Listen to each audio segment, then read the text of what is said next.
अस्सलाम वालेकुम एवरीवन। तो हम लोग कंटिन्यू करते हैं कि एक्यूट किडनी इंजरी का पेशेंट हमारे पास आ गया तो हमने उसको मैनेज किस तरह से करना है।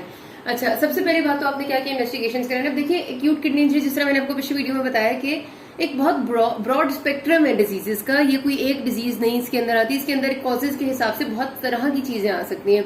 तो आप ये नहीं कह सकते कि अगर आपके पास एक पेशेंट आएगा तो ये सारी की सारी चीजें आप उसकी कराएंगे। और ये कराना वैसे भी मतलब मैं कहूंगी कि अगेंस्ट ह्यूमैनिटी है। आपको अल्लाह ताला ने अकल दी है और आपने उससे इल्म हासिल किया है, तो डेफिनेटली आप चीजों को, हिस्ट्री को किसी हद तक लेके आगे चलते हैं। ठीक है, तो जब आपके पास क्वेश्चन आते हैं तो जाहिर आपको एक सिनेरियो देते हैं और सिनेरियो में वो आपको बताते हैं कि हमारे पास पेशेंट की हिस्ट्री क्या थी। जिस तरह मैंने आपको बताया था कि ज्यादातर जो सिनेरियो आता है वो pre renal acute kidney injury का आता है आपके पास, जिसमें वो आपको, क्योंकि प्री रीनल को डिटेक्ट करना आसान होता है क्योंकि उसमें आप पेशेंट को टेकिकार्डिया होगा, उसको बीपी लो हो रहा होगा, उसको वॉमिटिंग या डायरिया की कोई सिचुएशन होगी। ठीक है, वो आपको बताएंगे कल से डायरिया वॉमिटिंग है तो आपको पता चल जाता है मोस्ट प्रॉब्ली उसको डिहाइड्रेशन हो सकती है। ठीक है, और उसके बाद वो आपको फिर बताते हैं कि ड्राउजी स्टेट ऑफ कॉन्शियसनेस है। तो ये सारे जो साइंस हैं ये सारे आपके होते हैं प्री रीनल में। ठीक है, रीनल में जैसे अब हम ग्लोमेरुलोनेफ्राइटिस की बात करते हैं तो जीएन में ज्यादातर आपके पास सिर्फ यूरिनरी कॉजेज साइंस आ रहे होते हैं। जैसे मैंने आपको बताया था कि ग्लोमेरुलोनेफ्राइटिस में सिर्फ पेशेंट को हो सकता है प्रोटीन यूरिया और हिमेचूरिया हो और बॉडी में एडेमा हो। ठीक है,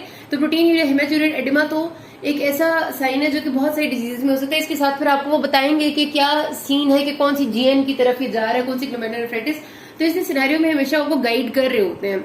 जब तक आपने सारी चीजें पढ़ी भी नहीं होंगी तब तक आपको नहीं समझ में आ सकेगा कि किस तरफ जा रहे हैं। लेकिन मोटी सी बात याद रखने की, प्री रीनल के जो मैंने आपको कॉजेज बताए, ज्यादा साइन एंड सिम्टम्स बताए वो वही होते हैं और ज्यादा आपके पास प्री रीनल आते हैं।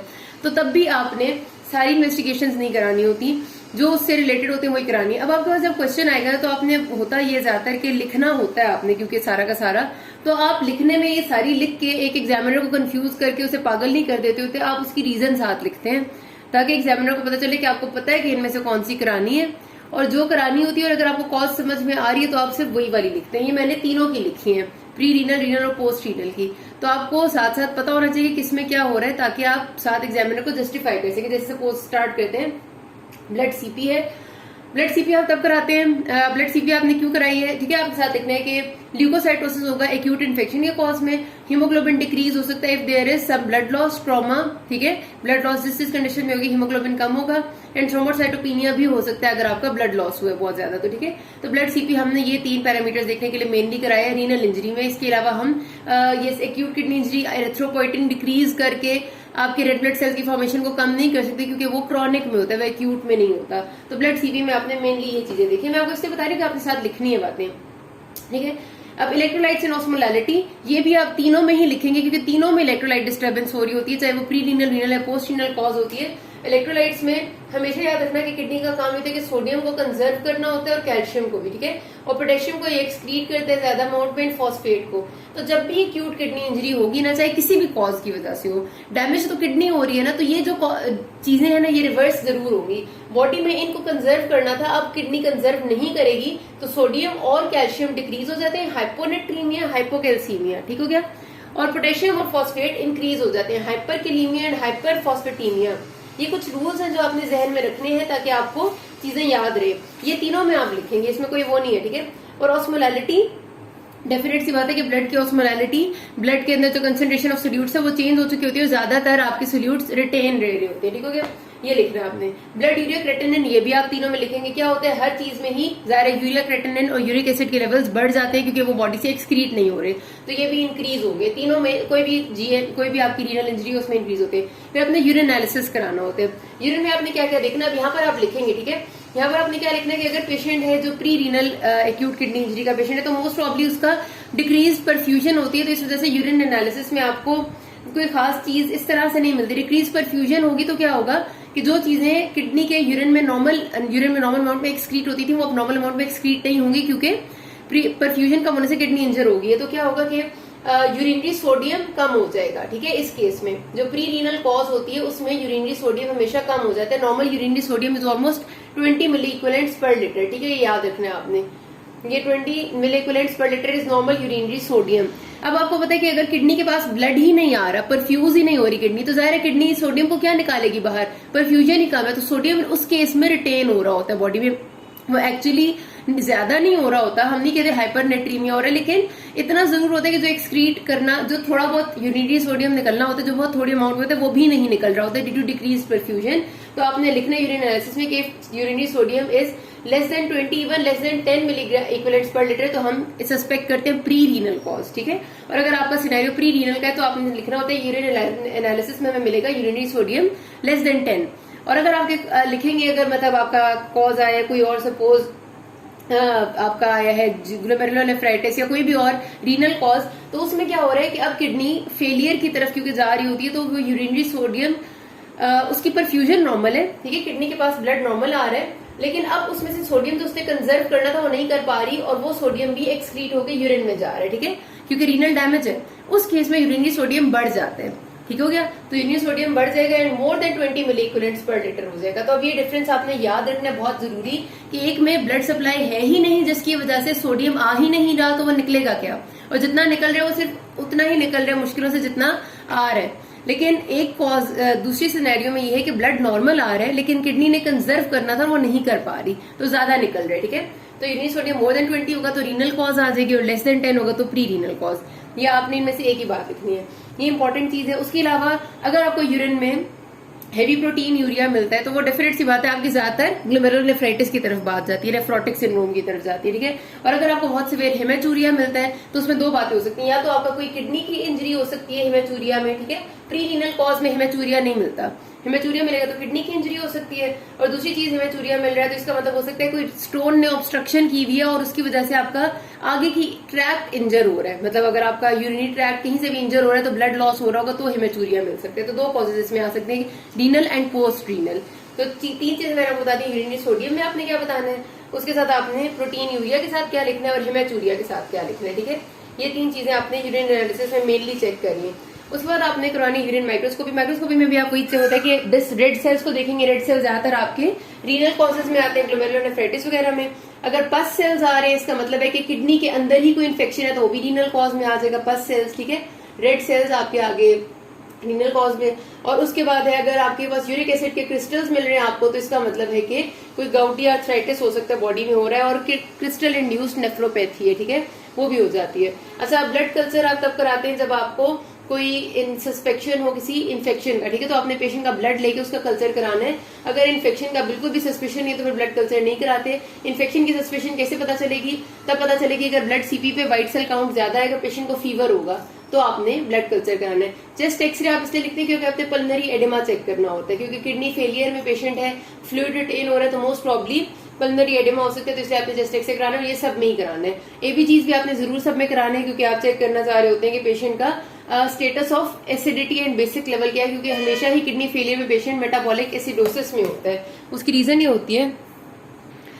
उसके बाद आपने मैं आपको बताई थी कि एबीजी इसलिए कराने के आपने देखना है कि मेटाबॉलिक एसिडोसिस तो नहीं है।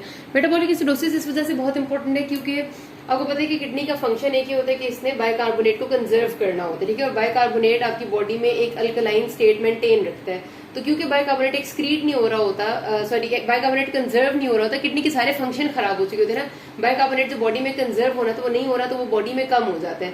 जब डिक्रीज बाइकार्बोनेट की स्टेट आती है तो इसका मतलब होता है कि बॉडी में एसिडोसिस या एसिडिटी की तरफ जा रही है, ठीक है। और आपको पता है कि जब भी स्टेट ऑफ बॉडी में बाइकार्बोनेट का लेवल डिक्रीज होने की वजह से एसिडोसिस हो तो उसको मेटाबॉलिक एसिडोसिस कहते हैं, और जब एसिड के लेवल इंक्रीज होने की वजह से एसिडोसिस हो तो उसको रेस्पिरेटरी कहते हैं ज्यादातर, ठीक है, जो कि आपका कार्बन डाइऑक्साइड की इंक्रीज होने की वजह से। तो यहाँ पर आपके पास बाइकार्बोनेट कंजर्व नहीं हो रहा होता किडनी में, जो कंजर्व होना होता है तो आपका एसिडोसिस होता है। तो मेटाबॉलिक एसिडोसिस की सिवियरिटी इज वेरी इंपॉर्टेंट, क्योंकि जितना ये ज्यादा सिवियर होगा उतनी बॉडी की आपकी जितने भी एसिड बेस बैलेंस है ना, आगे मैं आपको पढ़ाऊंगी तो आपको ज्यादा अच्छे से समझ आ जाएगा कि ये बहुत जरूरी होती है ताकि बॉडी के सारे फंक्शंस नॉर्मल चलते हैं। अगर ये खराब हो जाए ना तो फिर बड़ा मसला हो जाता है, आपकी सारी बॉडी के फंक्शंस खराब हो जाते हैं। तो मेटाबॉलिक एसिडोसिस देखने के लिए जो तकरीबन सारे ही चाहे pre renal, renal, post renal सब में होगा, ठीक है, डेवलप हो चुका होता है। उसके बाद आपने ये अल्ट्रासाउंड एक्सरे किडनी को देखने के लिए अगर आप एक्सरे किडनी यूरेटर ब्लैडर लिखते हैं तो भी ठीक है, किडनी का साइज देखेंगे। इसमें अगर कोई स्टोन्स आपको मिल जाए, पॉलीसिस्टिक किडनी डिजीजेस मिल जाए, जो कि डेफिनेट सी बात है कि हो सकती है, they can be cause. Polycystic disease होगी तो आपका रीनल कॉज हो जाएगा, स्टोन होगा तो पोस्ट रीनल होगा वगैरह, ठीक है। और एब्डोमिनल अल्ट्रासाउंड भी, इसीलिए एब्डोमिनल एक्सरे भी और अल्ट्रासाउंड भी यही चीजें देखने के लिए। एक्सरे पे हमें थोड़ी चीजें नजर आती है, एक्सरे पे सिर्फ स्टोन ही नजर आ सकती है या फिर किडनी का साइज नजर आ सकता है, अल्ट्रासाउंड पे आपको ज्यादा डिटेल में नजर आ सकते हैं, ठीक है। उसके बाद आपने करवाते हैं जी इंट्रावीनस पाइलोग्राम। अब इसमें आपने जब इंट्रावीनस आप डाई इंजेक्ट करते हैं और उसके बाद आप उसके स्कैनिंग करते हैं, एक्सरेज लेते हैं, तो उसका फायदा ये होता है कि उससे आपको स्ट्रक्चरल डिफेक्ट्स ज्यादा डिटेल में नजर आ जाते हैं, क्योंकि डाई जहां जहां पर जाती है वहां की सारी जगह इल्यूमिनेट हो जाती हैं, और जहां पर नहीं जाएगी वहां पर कोई प्रॉब्लम होगी, जाहिर है। तो इंट्रावीनस पाइलोग्राम में आपको ज्यादा बेहतर स्ट्रक्चरल डिफेक्ट नजर आ जाते हैं। तो ये आप प्री रीनल और रीनल दोनों में ही कराते हैं, ठीक है। अच्छा, उसके बाद आप ये कुछ थोड़ी सी इतनी ज्यादा आप नहीं कराते मैच्योरिंग सिस्टो यूरिथ्रोग्राम, क्योंकि ये ज्यादातर आपके यूरिथ्रा की चेंजेस देखने के लिए होता है। तो इस तरह से इसको आप ना भी लिखे तो इट्स ओके, पोस्ट रीनल अगर आपको लग रहा है तो आप लिखेंगे, वरना नहीं लिखेंगे। इसीलिए चेंजेस इसलिए सिर्फ कराएंगे ताकि पेशेंट में जो सारी मेटाबॉलिक डिरेंजमेंट्स हो रही है उनसे हार्ट पे क्या इफेक्ट पड़ रहा है, तो ये भी आपने तीनों में लिखनी है।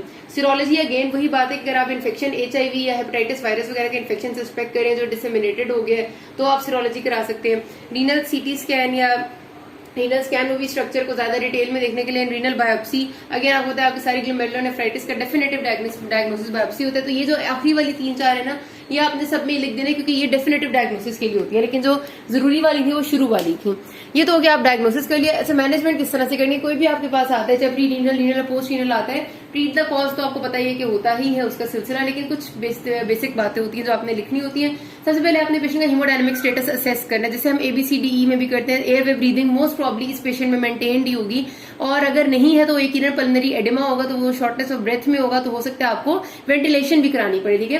कार्डियोपल्मोनरी कॉम्प्लिकेशंस क्योंकि इसकी होती हैं, अगर पेशेंट फ्लूइड रिटेन करे तो पल्मोनरी एडिमा होगा, पेशेंट को शॉर्ट ऑफ ब्रेथ होगा, तो हो सकता है आपको कोई नॉन इन्वेसिव वेंटिलेशन भी करनी पड़े।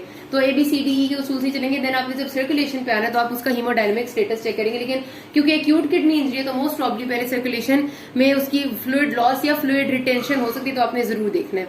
अच्छा, उसमें हीमोडायनेमिक स्टेटस में आप क्या देखते हैं, अगर उसको बहुत हाइपोवोलीमिया है, प्री रीनल कॉज है, तो उसमें आप उसको फ्लूइड इन्फ्यूज करना शुरू कर देते हैं। और अगर उसकी कोई ऐसी कॉज है जो कि रीनल या पोस्ट रीनल जिसमें फ्लूइड रिटेंशन ज्यादा हो रही है, तो फिर आप डायरेटिक देना शुरू कर देते हैं, ठीक है। तो डायरेसिस एक तरफ है और एक तरफ फ्लूइड है। अगर फ्लूइड देते हैं तो फ्लूइड भी सोच के देखना है कि आइसोटोनिक सोल्यूशन जितना बेहतर होगा उतना ज्यादा अच्छा है, क्योंकि पेशेंट में वैसी मेटाबॉलिक अरेंजमेंट्स है तो ज्यादा खराबी ना हो जाए, तो आपने रिंगर्स लैक्टेट या हार्टमैन सोल्यूशन जो आपके आइसोटोनिक होते हैं बिल्कुल वो देना प्रेफर करना होता है, ठीक है।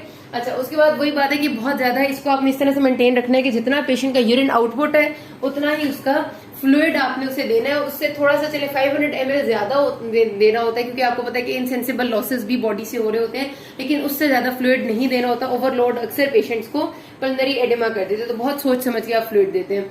अच्छा, उसके बाद आपने ये पहली बात तो आपने पेशेंट का हीमोडायनेमिक स्टेटस देखना है और उसको फ्लूइड कितना चाहिए ये बात करनी है। उसके बाद दूसरी इंपॉर्टेंट चीज होती है हाइपरकेलीमिया और एसिडोसिस, जो मेटाबॉलिक एसिडोसिस है, जो कोई भी एक्यूट किडनी इंजरी के पेशेंट में तकरीबन हमेशा ही हो चुकी होती है, और इसको आपने प्रॉम्प्ट ट्रीटमेंट देनी होती है, क्योंकि हाइपरकेलीमिया से एरिथमिया होता है और सडन डेथ हो सकती है, ठीक है।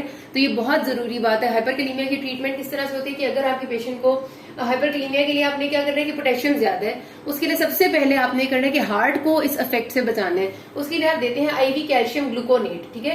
कैल्शियम ग्लूकोनेट क्या करता है, मेम्ब्रेन जो है ना कार्डिक मायोसाइट्स की उसको स्टेबलाइज करता है। जो कार्डिक मसल्स है उनकी जब मेम्ब्रेन स्टेबलाइज होती है तो आपको होता है कि मेम्ब्रेन में ही सारे एक्शन पोटेंशियल्स चल रहे होते हैं ना, तो हाइपरकेलीमिया की वजह से जो बार बार वो डीपोलराइज हो रहे होते हैं, बार बार वो डीपोलराइजेशन उनकी कम हो जाती है, कैल्शियम उसको डिक्रीज करता है, जिसकी वजह से उनकी मेम्ब्रेन स्टेबिलिटी थोड़ी आती है और एरिथमिया का चांस कम होते हैं। तो पहला काम आप ये करते हैं, लेकिन अभी इससे आपने सिर्फ और सिर्फ मेम्ब्रेन स्टेबलाइज किया, अभी भी पोटेशियम ज्यादा ही है। अब पोटेशियम को सेल ब्लड में से सेल्स के अंदर भेजने के लिए क्या करना है कि इंट्रासेलुलर होना चाहिए ना पोटेशियम, उसके लिए आप देते हैं ग्लूकोज प्लस इंसुलिन। ग्लूकोज इसलिए देते हैं क्योंकि ग्लूकोज का पेशेंट को असल में जरूरत होती है इंसुलिन की, ठीक है। ग्लूकोज इसलिए देते हैं ताकि उसकी बॉडी अब खुद भी इंसुलिन सिक्रीट करे, और बाहर से इंसुलिन इसलिए देते हैं ताकि एक्शन जल्दी हो। इंसुलिन बेसिकली ये काम करती है कि इसका ये एक्शन होता है कि ये ग्लूकोज के साथ साथ पोटेशियम को भी सेल्स के अंदर ट्रांसफर करती है। तो हमें जरूरत होती है इंसुलिन की, जिसके लिए हम साथ ग्लूकोज भी पेशेंट को दे देते हैं, ताकि एक तो बॉडी के अंदर इंसुलिन भी बनेगी बेहतर अंदाज में, और दूसरा पेशेंट हाइपोग्लाइसीमिया में नहीं जाएगा। तो glucose plus insulin, and then आपके पास जो बीटा ब्लॉकर ड्रग्स होती हैं आपकी, वो भी यहाँ पर रोल प्ले करती है पोटेशियम को सेल्स के अंदर भेजने में। तो ये 3 चीजें आपने लाजमी याद रखनी। मैंने आपको फिर कहा है कि जब हम एसिड बेस वायरस पढ़ेंगे तो दोबारा इसका जिक्र होगा, तो ये आपने फौरन करना होता है। और साथ में पेशेंट को मेटाबॉलिक एसिडोसिस डेवलप हो रही है, नॉर्मली ये होता है कि फ्लूइड रिप्लेसमेंट करने से मेटाबॉलिक एसिडोसिस ठीक हो जाता है, लेकिन अगर नहीं ठीक हो रहा तो फिर आपने IV सोडियम बाइकार्बोनेट देना होता है इसके लिए, ठीक है। यहाँ पर ही मैं लिख देती हूँ, इसके लिए आपने सोडियम बाइकार्बोनेट IV देना है। अगर पेशेंट का सिर्फ फ्लूइड रिप्लेसमेंट से ठीक नहीं हो रहा, वरना हो जाता होता है। अच्छा, कार्डियोपल्मोनरी कॉम्प्लिकेशन, जिस तरह मैंने भी आपसे जिक्र किया कि पेशेंट को हो सकता है पल्मोनरी एडिमा बहुत कॉमनली हो जाता है, उसके लिए आपने उसको कभी कभार थोड़ी देर के लिए वेंटिलेशन भी देनी पड़ती है, और जो आप इसके साथ डायूरेटिक देंगे वो फ्यूरिसमाइड होता है, लूप डायूरेटिक, ठीक है, वो आप देते हैं जो जल्दी से डायूरेसिस करता है बॉडी से और फ्लूइड एक्स्ट्रा निकालता है, और कुछ भी जरूरत नहीं होती, आहिस्ता आहिस्ता कंडीशन के साथ साथ ये चीजें ठीक हो जाती हैं। अच्छा, electrolyte disturbances, I told you patient को हाइपोनेट्रीमिया हुआ होगा, एक तो वैसे ही उसकी बॉडी में सोडियम कंजर्व नहीं हो रहा होता किडनी लॉस की वजह से, और दूसरा जब आप फ्लूइड देते हैं ना तो मजीद पेशेंट को हाइपोनेट्रीमिया हो जाता है फ्लूइड ओवरलोड की वजह से। तो आपने ध्यान रखना होता है कि पेशेंट को हाइपोनेट्रीमिया ना हो, उसके लिए आप उसको हाइपरटोनिक सलाइन दे देंगे थोड़े टाइम के लिए, ताकि उसका ये वाला हाइपरटोनिक जो वो हाइपोनेट्रीमिया वो ना हो। लेकिन अब हाइपरटोनिक सलाइन देने का एक नुकसान ये भी साथ है कि उसमें सोडियम के साथ क्लोराइड भी जा रहा है, तो पेशेंट को हाइपरक्लोरीमिक मेटाबॉलिक एसिडोसिस हो जाता है, ठीक है। अब मेटाबॉलिक एसिडोसिस तो पहले से होता है और क्लोरीमिया ज्यादा हो जाएगा तो हाइपरक्लोरीमिक, तो इस वजह से आपने सोडियम के लेवल्स को बहुत ध्यान से मैनेज करना होता है कि पेशेंट को क्लोराइड भी ज्यादा ना हो, और उसके लिए देते हैं अब ये हाइपरटोनिक सलाइन देते हैं, थोड़ा बहुत देते हैं और फिर देखते हैं, ठीक है। हल्का फुल्का अगर एबनॉर्मेलिटी है तो वो नॉर्मल होते हैं, जिस तरह चीजें नॉर्मल होंगी तो वो ठीक हो जाएगी, लेकिन ज्यादा होने से आपने बचानी होती है। अगर कैल्शियम थोड़ा सा हाइपोकैल्सीमिया तो इट्स ओके, लेकिन ज्यादा तो फिर आपको कैल्शियम इन्फ्यूजन देनी पड़ती है। अच्छा, पेशेंट की डाइटरी मेजर इस तरह से ठीक होने चाहिए कि उसको फ्लूइड रिस्ट्रिक्शन आपने मुंह से करनी है, और आप क्योंकि आईवी दे रहे हैं तो ये ना फ्लूइड ओवरलोड हो जाए, और डाइट में भी बहुत गिनी चुनी चीजें के सोडियम क्योंकि उसकी बॉडी में पोटेशियम लॉस हो रहा था तो पोटेशियम रिस्ट्रिक्टेड डाइट होनी चाहिए, फॉस्फेट रिस्ट्रिक्टेड होनी चाहिए, सोडियम वाली थोड़ी सी ले लेगा तो इट्स ओके। इन्फेक्शन के लिए ये लोग प्रोन होते हैं, तो आपने इन्फेक्शन स्क्रीनिंग साथ साथ करनी है, और जरा सा भी इन्फेक्शन है तो उसको प्रॉम्प्ट ट्रीटमेंट करना है, क्योंकि कॉम्प्लिकेशन होती है ये कि कोई भी डिजीज का पेशेंट है, इन्फेक्शन हो सकता है। अच्छा, जितनी भी कोई ड्रग्स हैं जो रीनल टॉक्सिसिटी करी है वो सबसे पहले खत्म करनी है, और वो ड्रग्स जो रीनल टॉक्सिसिटी कर सकती हैं वो देना अवॉइड करना है। जैसे एनसेड्स है, मैंने आपको बताया था, बहुत कॉमनली कर देती हैं, और आप मेडिकेशन उसकी इस ध्यान से देंगे। एंड देन आपके पास आ जाता है कि अगर आपके पास ऑब्स्ट्रक्शन है, आपका पोस्ट रीनल कॉज है, तो ऑब्स्ट्रक्शन को रिलीव करना बहुत जरूरी है। आइदर फिर उसके लिए ऑब्स्ट्रक्शन कहां पर है, जिस तरह मैंने आपको जब रीनल स्टोन पढ़ाया सर्जरी में, ये सारी सर्जरी की बातें आ जाती है कि आपने इंटरवेंशन करनी होती है।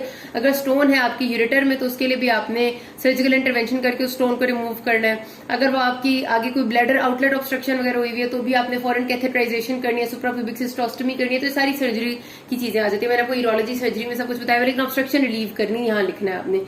एंड रीनल रिप्लेसमेंट थेरेपी, अगर पेशेंट की condition despite of this management ठीक नहीं हो रही तो आपने रीनल रिप्लेसमेंट थेरेपी की तरफ आना है, जो कि इस कंडीशन में सबसे पहली चीज होती है डायलिसिस, ठीक है।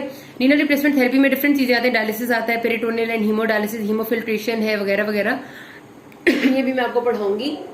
लेकिन इस केस में अगर पेशेंट मैनेज नहीं हो रहा तो सबसे पहले आप उसका डायलिसिस स्टार्ट करेंगे, और वो कैसे आपको पता चलेगा, अगर पेशेंट की क्लिनिकल कंडीशन बेहतर नहीं हो रही, वो मजीद कोमेटोज स्टेट में है, उसका यूरिन आउटपुट ठीक नहीं है और उसको फ्लूइड ओवरलोड है, उसको हाइपोनेट्रीमिया मेटाबॉलिक एसिडोसिस उसी तरह से है, तो फिर आपको उसकी डायलिसिस शुरू करनी होती है। लेकिन कोई इसकी खास कट ऑफ वैल्यू नहीं है कि इतना इतना होगा तो आरआरटी शुरू करेंगे, ये क्लिनिकल ही होता है आपका डायग्नोसिस, ठीक है।